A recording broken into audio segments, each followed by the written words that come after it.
It is very rare that I am awake this early. You guys are seeing this the day this is posted. Let's get into it. Hello all, welcome back to Winter Does Stuff, where we react to some crazy stuff. God damn it, Breaking Benjamin, I'm tired. So today we are back with Breaking Benjamin and their new track, Something Wicked. I was not expecting this today. In fact, I was not expecting this year. I was willing to go the entire year without more Breaking Benjamin because I'm like, you know, they're touring, they're doing their own thing. They put out Awaken in 2024 and didn't give us shit. And I was like, I'm fine. I'm okay with that. But no, they dropped something. They dropped a new track. And we're just gonna get into it because that's what we do here. We react to Breaking Benjamin as soon as we can. So, here we have it. It's called Something Wicked. I'm kind of pissed because I was so willing to go the entire rest of the year without it. But, yeah, you guys don't normally see me this early. Like, this actually kind of pisses me off. Because, like, I was so ready to not react to anything today besides the thing that I'm reacting to later on, which is not it's something that I'm doing on a Valavio. But god damn it, Breaking Benjamin. Okay, we got a new Breaking Benny, and by the looks of it, this might be like the album cover for whatever they're doing, because we don't know what they're doing. But okay. Oh my god.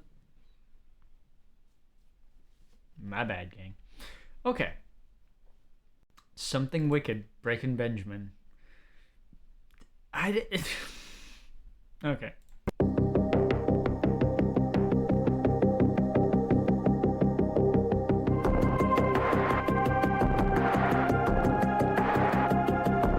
Okay, we got this very... Okay, so... You know me, I'm gonna talk about things. Last track was Awaken. Now, I know that track inside and out because I covered it within the first, 9 days of its release. Kind of insane to do that. And I think I did a pretty good job. I might want to redo that cover eventually, but I don't know. But last track was a very...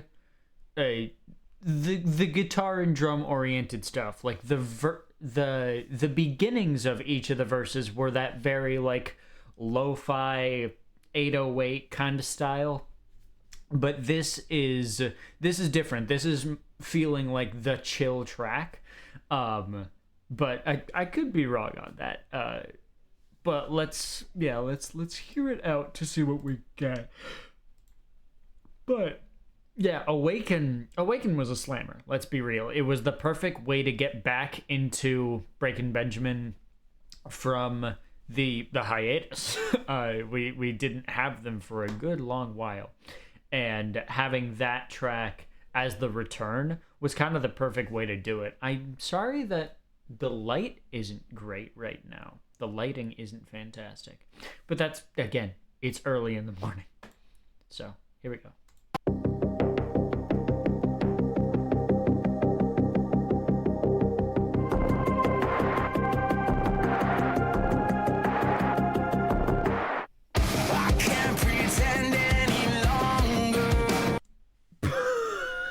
Okay, that was a very sudden switch. Let me hear that riff again.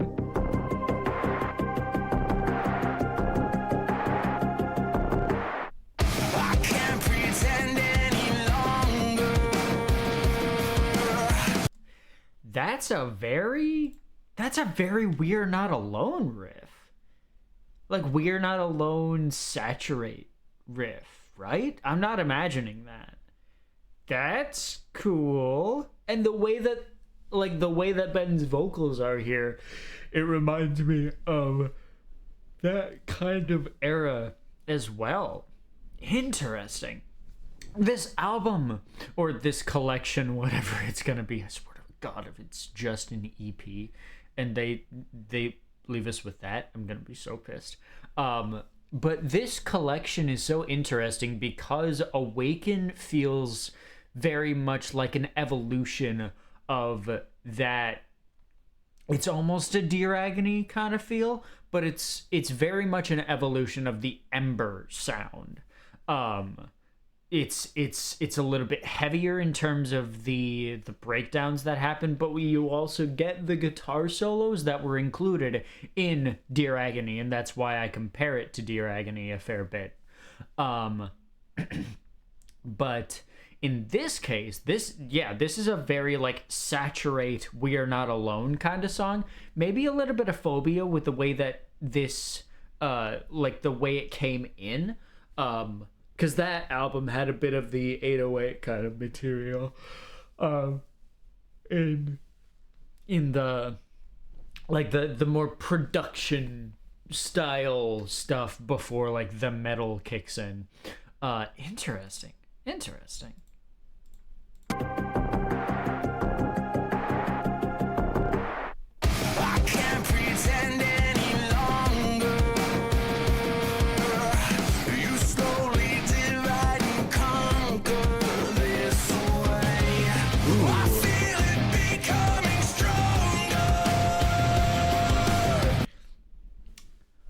I love Benjamin Burnley.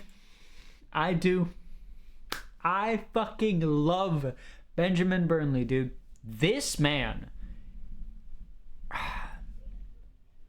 I could go on all day saying, Dragon Force was my way into metal. Muse, technically, because some people say they're not metal. I consider Showbiz, Origin, and Absolution to be alternative metal albums.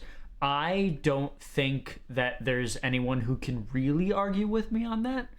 But if you do, I would love to hear the arguments for it, because that'd be an interesting conversation to have. But yeah, I always say Muse and Dragon Force and Linkin Park were my real introductions in metal when... No. It was Breaking Benjamin.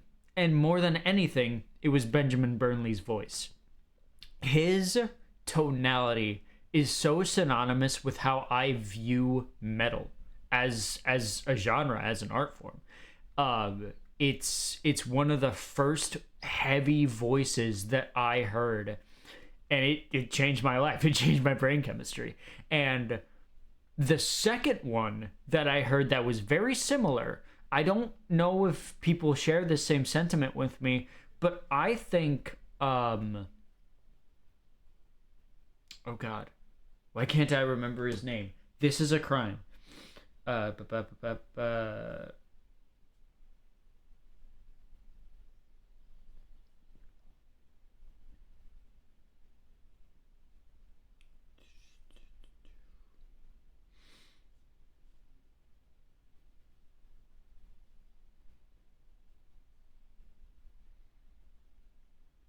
Yeah, sorry. Wow. I was about to say Jesse Jones, which is confusing. It's putting the two names together. But Howard Jones, Killswitch Engage. That was the second voice that I ever heard in music that made me consider metal. And to me, I think those voices are actually very similar.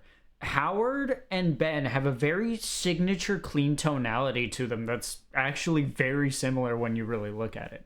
I think those two bands, I would have killed for a collab between them. And I still would kill for a collab between Breaking Benny and fucking Killswitch. Do you know how many unspeakable things I would do for that to happen? Too many. So... yeah, I love Ben's voice. It's one of the first voices I ever heard that made me consider, ooh, heavy is cool. Yeah, just wanted to...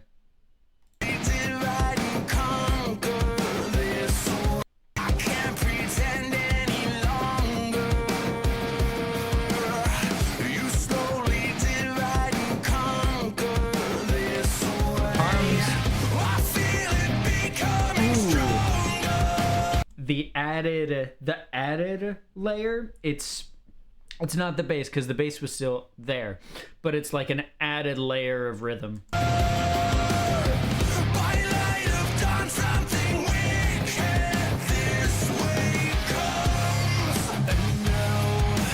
Pre-chorus?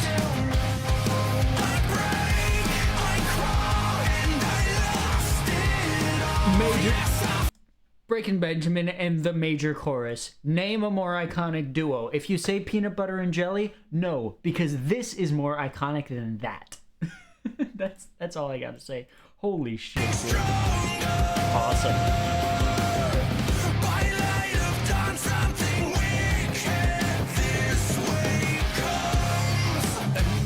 Pre-chorus.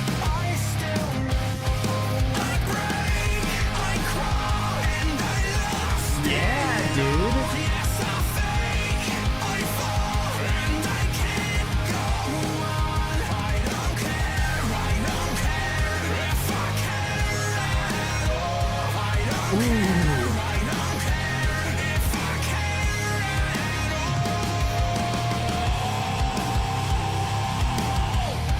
Ooh, the transition into that scream. Fuck yeah, I love this. This is everything. This is awesome. Again, yeah, it's very We Are Not Alone. It's very Saturate. I can hear a little bit of Phobia in there too, with the way that the drums are going. Like, this feels like that very fast-paced Until the End. It actually has a very Until the End vibe now that I'm thinking about it, besides that beginning.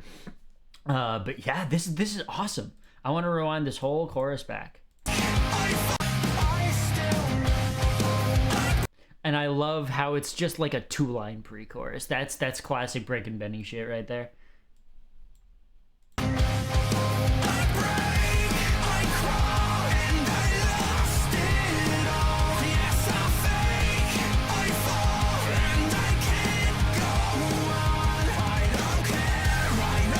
Chorus part 2.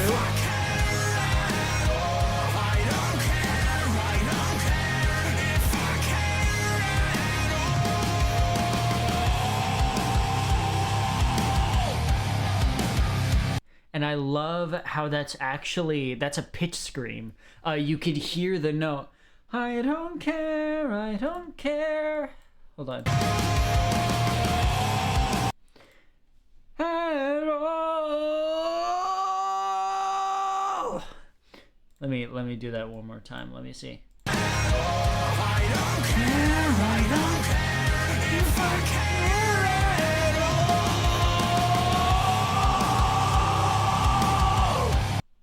Yeah, I love that shit. That's so cool. Cause Ben's screams are very interesting because he has this very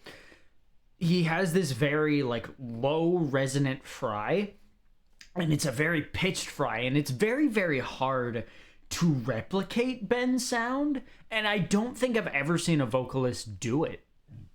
He has just a very specific style of fry scream that's just very, very different from anything else I've ever heard, because there is so much pitch, but there is still so much distortion around the pitch that makes it's very particular, and it's very Ben Burnley.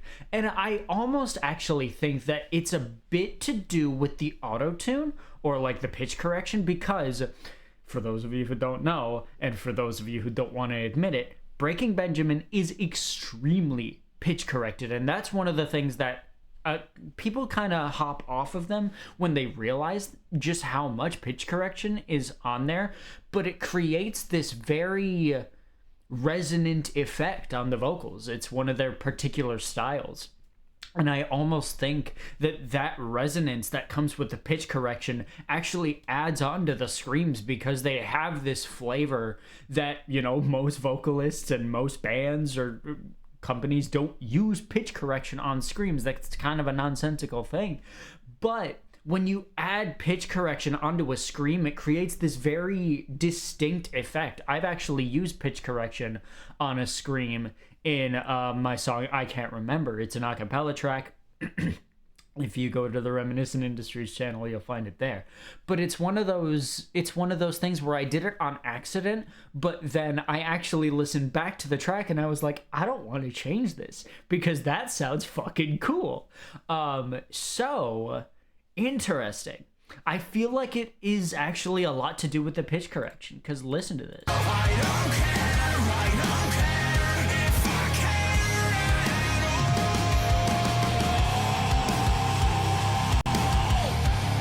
And he also has another scream layer under that. It's very hidden, but it's like, oh. There's kind of that under it, which creates again more of that resonance, more of that tone. So yeah, Breaking Benjamin, man, I love this band. And I will continue to sing their praises forever and ever. And there's a lot of people who say, oh, they're mid, shut the fuck up. You wouldn't have modern metal the way we have it without them.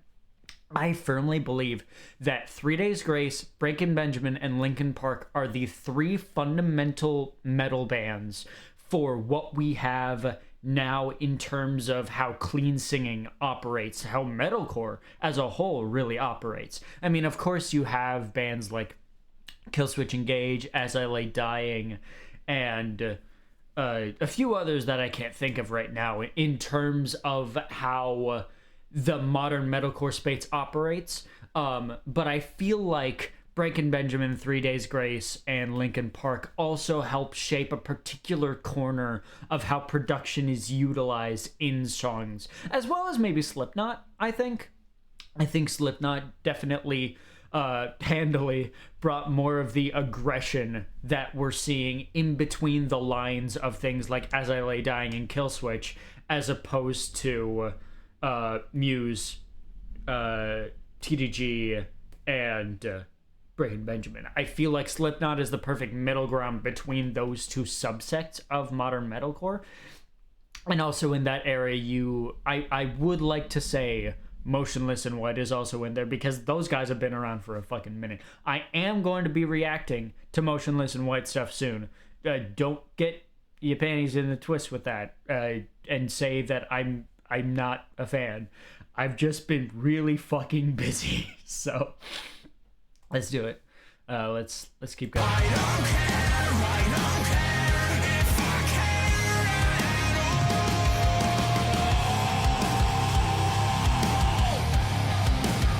One more side note that kind of reminds me of the note rise in Okay Goodnight's The Bear, for those of you who don't know. It's a great song. I reacted to it on this channel, but I don't recommend going to that reaction because the audio quality is kind of shit on that one. So listen to the song, Okay Goodnight. They're actually putting out a new album coming June. So yeah. I cast away an imposter.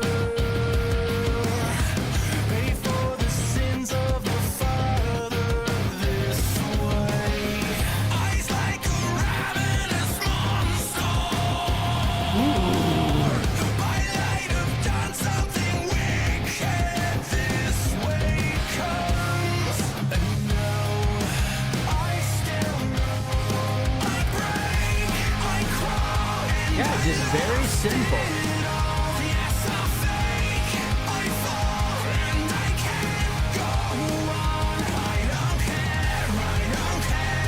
I love this second section of the chorus.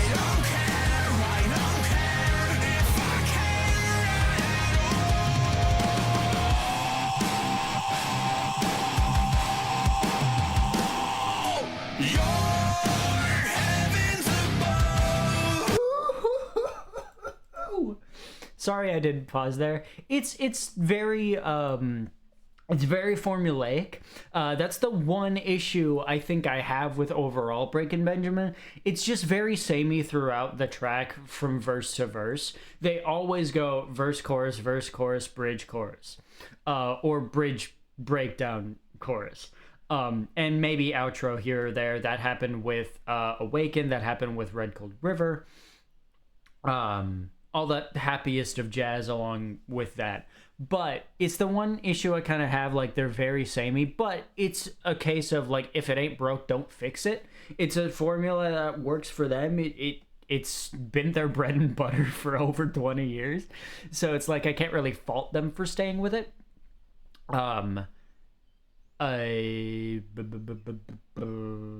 Breakdown was not expecting it to go as hard as it just did. That was kind of nuts.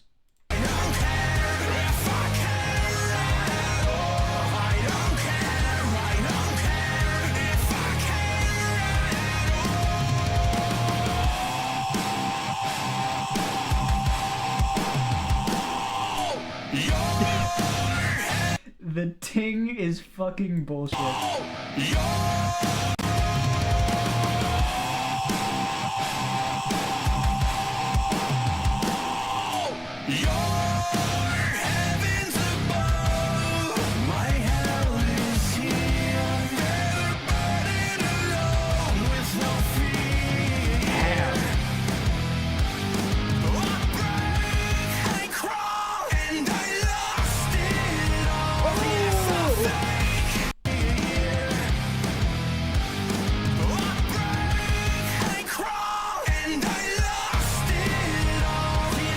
I love choruses that filter out everything except for the drums and the vocals. That was awesome. One more time.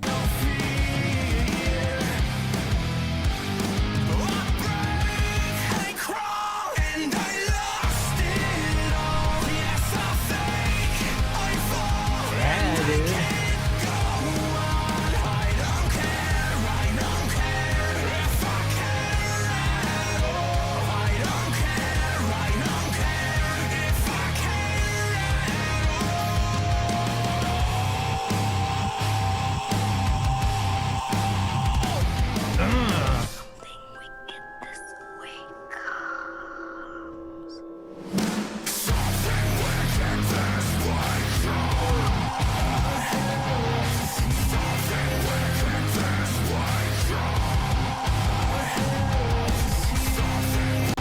What the fuck?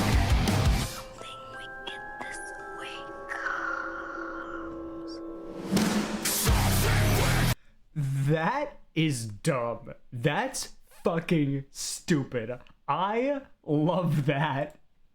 Just, buh, boo. That's funny. That's really funny.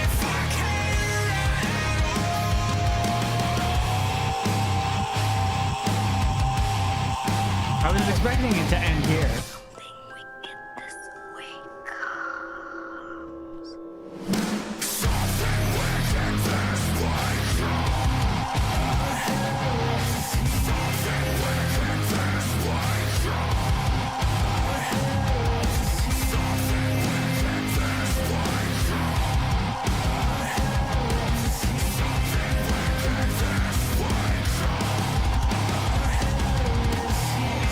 Ooh, the drums here too.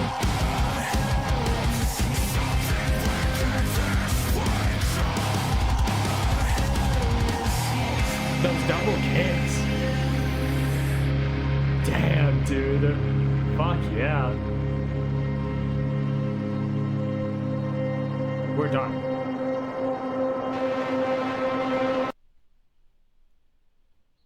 Oh, they've got something bigger planned. Cause that was a fade. Okay, dude. Hell yeah. Breaking Benny, something wicked. Awesome. That was a lot different than I was expecting. It was a very low-key opening, but like when we got into it. This had 3 breakdowns. No. Yeah, this had 3. Cause like the one after the first chorus, that was, I'd call that a breakdown, and then the middle bit that was kind of dumb, but that ending was fucking nuts. that was one of the heaviest Breaking Benjamin breakdowns ever.